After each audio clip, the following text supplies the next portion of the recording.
if I didn't become a world champion in boxing, I would feel like I failed. I sit in the car and I used to think, as crazy as this sounds, I'm just going to drive off this bridge and just solve all my problems. In the right circles, it's going to be hard to get that world title. So what does it take for James Hawley to push for world title? You're talking about the 3 sides, breaking out boxing, 1 punch at a time, and powered by Fortress Boxing. I am here with the man, James Hitman Hawley, just fresh from a fantastic win. James, I just want to ask first, how have you been? How has everything been after the fight? Any injuries or anything? No injuries. Everything's been good. Had a little bit of time out, ate a bit of food, and back training now, and just enjoying myself and waiting for the next opportunity to come. I mean, you deserve a good meal anyway after that performance. I just want to talk now. I just want to go back to that night. Yeah, that on the 30th of June. That performance of you is probably the best I've seen, and it was probably one of the best individual performances I've seen from a boxer as well. I don't know, what was actually the game plan going into that fight, are you thinking? This may sound crazy. Going into any fight, I never have a game plan. That's smart. My team have a game plan for me, and they will advise me what to do. But for me, I get the first round out of the way, and then I sort of go from there. The way I look at fights is, I'm going into a fight, why should I have to adapt my style and change the way I fight to beat somebody? And then effectively I'm not doing the things that I'm good at because I'm trying to break them down and beat them. So the way I look at it is they've got to change the way they fight to come and beat me. That's a great way to put it. The thing is, you might have a plan until you get punched in the face, and then it might go something might happen to you. So it's good that you're versatile in that sense, where you're not going to stick to a certain way of boxing, but you don't know what man's going to turn up on the night. You can get someone that's 100% or someone that's 50. So it's good that you have that versatility. Ellis Stewart, very good boxer, no joke of opponent, but no disrespect to him, you look levels above in that performance. Do you feel like it was your best performance, personally? I do feel like it was my best performance, and I think it was down to me doing things right. Training, nutrition, getting to sleep at a reasonable time. I've always, throughout my whole career, you've seen in interviews, I've sort of took advantage of my natural talent. I've never fully given 100%, and I learned a lot from the fight before, in the Frankie Davey fight. I spoke to you previously, I went in probably at about 30-40%, should never have been in the ring. But I learned a lot of lessons and realised when I do step it up, I've got to be fit. And that's all it was this camp. It was working on my fitness, working on being more disciplined. And I felt like that was the difference on fight night. The crazy thing you just said to me, Frankie Davey, when you won the Commonwealth, you was 30-40%.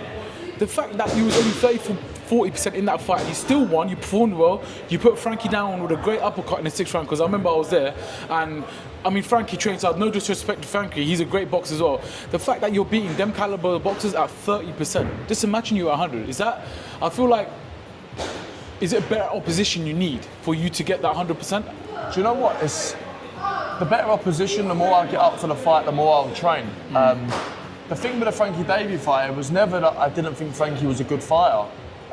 That wasn't the reason I wasn't 100%. It was because where I was in my life at that moment in time, for the last 3 months, I didn't know if I was coming or going. I was in a place that nobody would have imagined.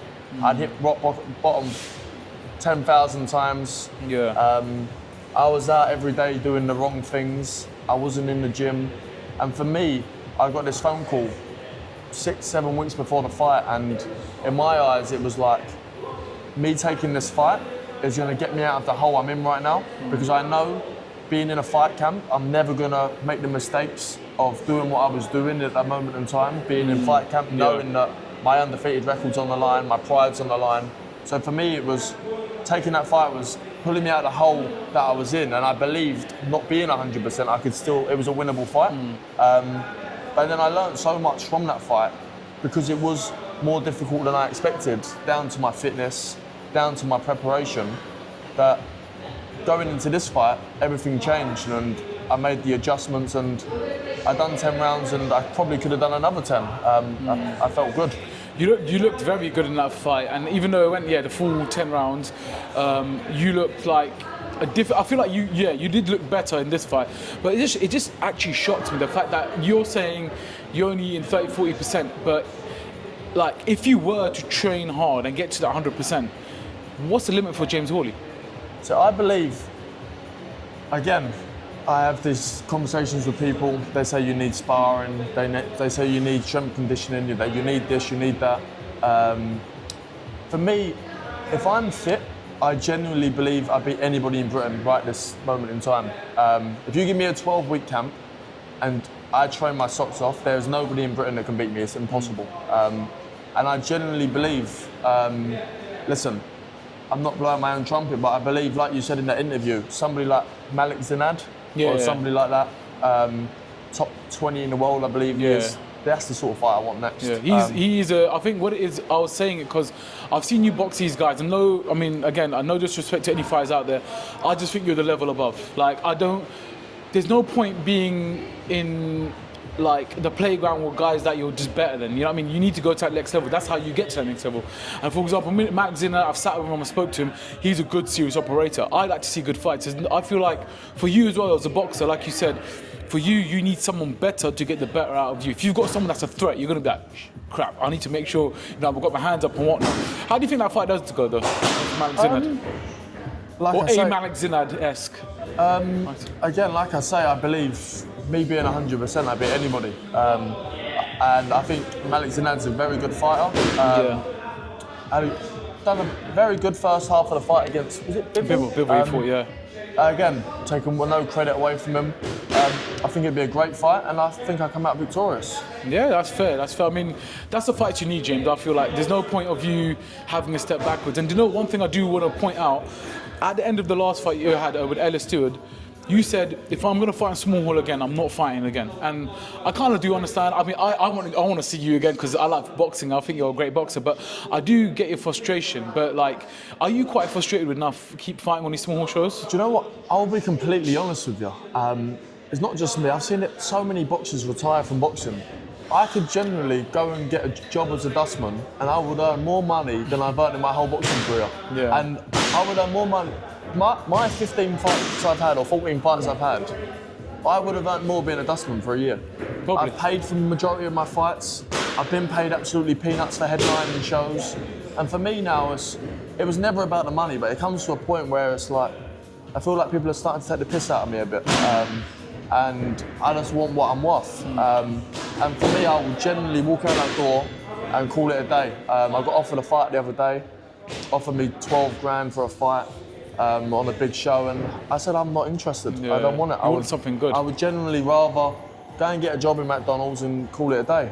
Because as much as I enjoy going in there and getting the win, I've got to think about my future now. I've got to think about my future family and absolutely, and myself. Do you know what I mean? I've got to be selfish. Yeah, but I will refuse to see a talent like yours be wasted in McDonald's or Benman. Obviously, no offense to anyone that works at McDonald's, but like, you deserve so much better than that. I think, and I was saying on my review about the W1 Box Management show, I was like, James Hawley needs to push for a title now. Like, I was now going to move to that.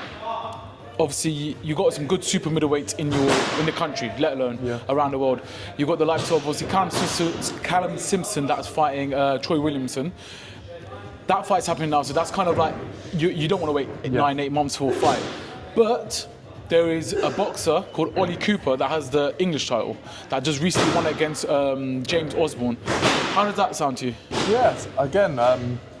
As long as the money's right and they fill my pockets up, I'm happy to take the fight. But even, no disrespect to Wally Cooper, great fighter, I want to pick on, I can't be bothered for this traditional English, Southern area, English, British. I'm ready to push and get to the top as quick as I can. I want to leave this sport with my brain cells and my health, keep my looks. You're only 27 as well, so you're 27. Quite young. The craziest thing is, you've actually been in the game for what, since you're 19? Since I was 18, man. 18? Yes, because I remember you fighting, I think it was your full fight or thing against Josh Adewale. Yeah. And it was like, I remember at the press conference, it was like a massive table. There was, I think, Sam Gilly there, yourself, Danny Bigman. There was there was Josh on one side, you on one side, and you guys were going on like he was like, you've lost in hand gaze, you've not done anything, back and forth. Obviously that was a long time ago. The fact that was like nearly 10 years ago ish, and you're here now, you're still in the game. So you're right. I mean, boxing does take its toll on you. You have mileage and club, you don't want to keep going. You're still a young lad as well. You're 27. And what would you want to get out of the game by your like early 30s? To be honest with you, I want to win my world title. I won't be one of these fighters that stay around and get paydays and things like that. I'll be happy to earn my money from boxing, accomplish my goals, and that's me done. Well, what is your goals in boxing? Like, To be world champion. Do you want to be like a unified or anything like that? If I didn't become a world champion in boxing, I would feel like I failed. Like underachieved. Yeah. If I wouldn't be happy winning a British and European. If I was my career, if somebody said to me now, you can have a British and European, and that's you done, I would say, you know what? I'll call it a day now. I'll leave it there. Really? I wouldn't be interested in it. For me, I put my whole life into boxing. Recently, I've changed and put my whole life into boxing, and I expect that back. I've been in there with great fighters all of my life, sparring from a young age, and I believe that I have the capability of being a world champion. Oh, definitely. And for me, listen, I'm not going to sit here and say I want to be undisputed and two-weight world champion and this, that, and the other. I generally want to get my world title, make my money, get out of boxing and sit in the sunset and enjoy life. Yeah, but I mean, the thing is, like, there's a lot of politics in boxing. We both know that very well. And the thing is, like, it's not like, it doesn't matter how good you are, if you're not in the right circles, it's going to be hard to get that world title. So what does it take for James Hawley to push for world title? I think it will have to be a British, European and world title, because I don't think you can really skip, because no one's going to give you a shot, you know what I'm trying to say? So for me, it's about me being stubborn now, to be honest with you. I've been offered a few good fights in the past. I've actually accepted big fights in the past as I've been offered, then got turned down. Bit of a weird story. So if there was real fights or not, or people trying to keep me happy, I'm not sure. So for me now, it's about being stubborn and basically not listening to rubbish I keep getting told and take the opportunity when it comes. I'm going to stay in the gym. I'm going to stay ready. Like I say, I want a big fight next. I'm not interested in small hall shows and small titles. And if it doesn't come, it doesn't come. I'll call it a day and that's that. Do you think you're quite avoided because of your talent and your last recent performances? It's a difficult one because I understand it from people who are ranked above me, who are on paper maybe a better fighter than me. It's all risk and no reward. What do I bring to the table for them? Do you know what I mean? Absolutely. And it's the same for me with fighters coming through. Why am I gonna risk the position I'm in to fight somebody below me absolutely. for peanuts and potentially a banana skin? It doesn't make sense. So for me, it's like, now in my career, it's just about being patient and waiting for the right opportunity. Yeah, I think it's a difficult one because it is all risk and no reward. Yeah. So. Boxing is one of them sports. It's right time, right place, isn't it? Like, it depends who fights who or what the scene is looking like. Unfortunately, you get some boxers that are in a shark-filled division and they just don't get a chance, and it's sometimes the other way around. So it's tough. But I mean, me personally, I'm not taking it because I know you as a person, but me as a fan, I would like to see you fight better because I just like.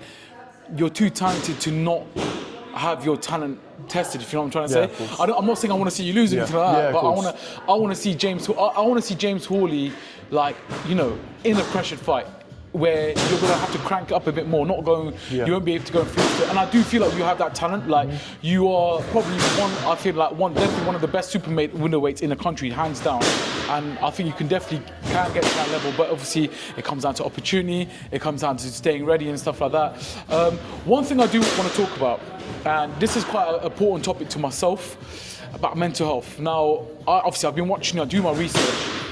Last year at the Frankie Davis fight, you spoke about after the ring. You kind of you shed a few tears. Was absolutely fine, and that's good that you do. You know, show that you can be vulnerable like that. And he was like, you know, you didn't know if he was going to be here. You kind of hit rock bottom or whatnot. Can you just, obviously you're here now, and look, you've just defended your Commonwealth title, and things are, I hope, going better for you. Obviously, I don't know your personal life, but can you just shed a bit of light on that? Like, how has that been? Do you know what? It's a big thing to say. I was in this place for about 3 years. Wow. And after fights, I would go down the wrong spiral, doing the wrong things, being around the wrong people, being in the wrong positions. But at the end of the day, it all come down to the decisions I was making. So I remember being out one day, actually, and my dad called me up and he had a go at me. And I told him, no, I'm depressed. I'm having problems. Like, I actually went to see someone. For me, it wasn't that I had mental health or I had any problems. It was the decisions I was making was causing that. Yeah. If I was in the gym, training hard and eating clean, I would never have had them problems. And I say this to so many people I know because a lot of people have reached out to me from that video. Like, how do you deal with it? Like, what do you do? And listen, 9 times out of 10 people are told, go and see this person, go to the doctor, get this medication, do this, do that. It's so simple. The cure to mental health is to train hard and eat clean. If you look after yourself, you feel so much better. If I don't know, God forbid something bad happened to me today, if I went down the wrong path, drinking and going out with the wrong people and not training, not looking after myself, I'm gonna feel 20 times worse than if I'm training, looking good, feeling good, you know what I mean? So for me, it's, in a certain extent, I don't believe in the mental health side of things of, oh, I've got this and I've got that and I need to take tablets. For me, it can all be cured naturally with training and being around the right people, eating clean. But listen, it's horrible. When you are in that moment, it's tough. You feel like nobody can help you. You feel like there's no way of getting up from where you are. I've had hour conversations with people and nothing ever worked for me. And I remember I used to go out by myself sometimes and sit in the car and I used to think, as crazy as this sounds, I'm just going to drive off this bridge and just solve all my problems. But at the end of the day, the problems I had was the problems I was causing for myself and the possessions I was putting myself in. So I think it's about a bit maturing, a bit of just understanding life. Like not everything's all sunshine and rainbows. Absolutely, and me, you, any of those guys over there, we're all going to have problems of our own. Yeah, for sure. So it's, at that moment in time, it was, oh, poor me. But what about the problems other people have? You know what I mean? And everybody has problems, and it's just the way of dealing with it. And obviously, the right way of dealing with it is training hard, eating clean, and being around good people, not going down the wrong path, being around wrong people, doing the wrong things. If that makes sense. I mean, like you said, if you go down the wrong path, you kind of invite more bad things to come your way because you're not in the right place. But you know, it's a massive thing to me, mental health personally. Obviously, everybody's had their own kind of things. But one story that really stood out to me was Tyson Fury. Obviously, what he went through, he like ballooned up to like 30 stone, and this is why he's one of my favorite boxers, not just because of his talent, but the fact that he's a real fighter. And nobody understands until you're in that position and you're trying to get yourself out. The fact that you get yourself out, coming back and becoming a world champion, that is a story in itself. Do you know what it is as well? You see it with a lot of athletes, and obviously Tyson Fury. Yeah. Tyson Fury is probably used to going into these fights, winning these big fights, having all the attention, everybody telling him how great he is. 1 month down the line, 2 months down the line, the phone goes dead, everyone stops calling. It's that thing with all fighters. Yeah, and it's like, even probably last week, I remember sitting in bed thinking, oh, my phone stopped. Like, and it was like, fucking hell, I need to get another fight, I need to get this buzz back, do you know what I mean? And it's like a lot of athletes, they go to gambling, they go to drugs, because that's the closest buzz they can get. And it's a shame, really. Once boxing's done, fighters need to think about what's next, because for me, you can't just retire and call it a day, because that is the way you're going to go. The thing is, I've seen it so much with boxers. That's the thing, boxing is such a cool sport, because I've seen boxers that have like boxed, maybe had a loss, kind of retired, and all they know is boxing. They're trying to come back into the ring and they need to make money or not. They've not really done anything outside the ring. And this is what I'm saying, boxing is one of them sports that can chew you up and spit you back out. And also another thing as well, like it's such a lonely sport as well. Like as a fighter, I'm not saying I've been a pro boxer, I've fought amateur, but like as a fighter, you're in that ring on your own. You're dealing with camp on your own. You're doing everything all down to what you do, you know. Definitely. It's like being in camp. This is my family in this gym. Yeah. I see these people every day. It's crazy. I go into camp. I change my number. Probably my mum, my sister, my dad, my sponsors, nutritionist, strength coach, boxing coach are the only people that have my number. Oh wow. I refuse to let anybody else have it because I get easily distracted. We talk about him after. I'm not going to get into that. I don't want the distractions. Don't get me wrong, I can say no, but you've always got that devil on your shoulder that says, one time will be all right, you'll be all right. Do you know what I mean? Like, so for me, I cut off from the world, and people may see it as ignorance or, he hasn't spoke to me, but for me, I've got to focus on myself because those times I was putting other people first, I was not doing good for my boxing, if that makes sense. Exactly, and the thing is, you got to put yourself first because you're in that ring by yourself. Them guys are not going to help you. You know what I mean? One thing I just want to ask quickly, just to wrap up this little segment, is there's going to be a lot of young men like yourself going probably through similar path with you, similar things as you.